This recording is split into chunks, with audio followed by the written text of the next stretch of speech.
అబద్ధపు హామీలతో కాంగ్రెస్ అధికారంలోకి వచ్చిందని కరీంనగర్ మాజీ మంత్రి ఎమ్మెల్యే గంగుల కమలాకర్ విమర్శించారు. బీఆర్ఎస్ హయాంలో 93 లక్షల మెట్రిక్ టన్నుల ధాన్యం కొనుగోలు చేశామని, కానీ ప్రస్తుతం కాంగ్రెస్ ప్రభుత్వం 40 లక్షల మెట్రిక్ టన్నుల ధాన్యం కొనుగోలు చేయలేకపోతుందని మండిపడ్డారు.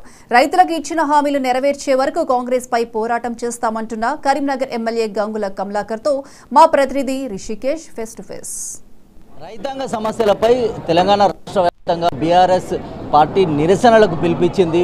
కరీంనగర్లో రైతు నిరసనలో మాజీ మంత్రి ఎమ్మెల్యే గంగుల కమలాకర్ పాల్గొన్నారు. మాట్లాడే ప్రయత్నం చేద్దాం. సార్ చెప్పండి, ఈ యొక్క నిరసన యొక్క ముఖ్య ఉద్దేశం?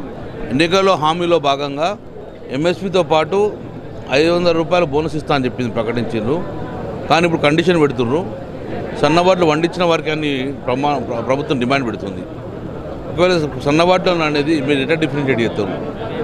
ఎక్కడ సన్నవాటిని ఐడెంటిఫై చేయగలుగుతారు? ఎఫ్సీ కూడా ఐడెంటిఫై చేయదు. గ్రేడ్ 1 లేకుంటే కామన్ ఏరియా అంటారు. అలా సన్నవాట్లు దొడ్డువారు రెండు వస్తాయి. సన్నవాట్లు అనేది ఎక్కడ డిఫరెన్షియేట్ చేయలేము మనం. మళ్ళీ వానాకాలం యాసంగి పంటలో సన్నవాట్లు వేయరు.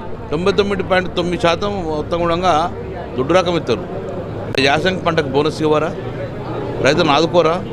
అందుకే ఈరోజు ఎన్నికల హామీలో 5 రూపాయలు బోనస్ ఇస్తున్నారు ఎంఎస్పీతో పాటు.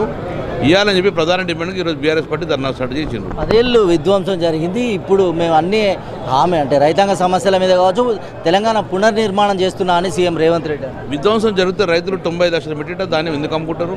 ప్రతి సీజన్ కూడా 90 లక్షల మెట్రిక్ టన్ ధాన్యాన్ని మేము కొనుగోలు చేసినాం. అది విధ్వంసమా, అభివృద్ధా? మరి ఇప్పుడు కాంగ్రెస్ ప్రభుత్వం వచ్చాక 33 లక్షలకు పరిమితమైంది, 40 లక్షలు దాటది. అందుకే ఇవన్నీ మాటలు బంద్ చేసి ప్రభుత్వం ఏదైతే హామీలు ఇచ్చిందో ఆ హామీ నెరవేర్చమని చెప్పి ప్రధాన డిమాండ్ పెడుతున్నాం. రైతాంగ సమస్యల మీద భవిష్యత్ కార్యాచరణ ఏ రకంగా? రైతులకు మద్దతుగా టీఆర్ఎస్ ప్రభుత్వం ఉంటుంది. టీఆర్ఎస్ ప్రభుత్వం అంటేనే, టీఆర్ఎస్ పార్టీ అంటేనే రైతు పార్టీ. డెఫినెట్గా నీళ్ళ కోసం కొట్లాడతాము, రుణమాఫీ కోసం కొట్లాడతాము, ప్రతి ఒక్క తడిసిన దాన్ని కొనుగోలు చేసే కూడా పోరాటం చేస్తాం.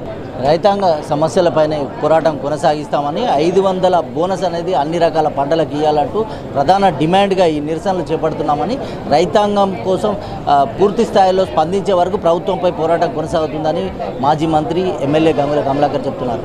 Camera person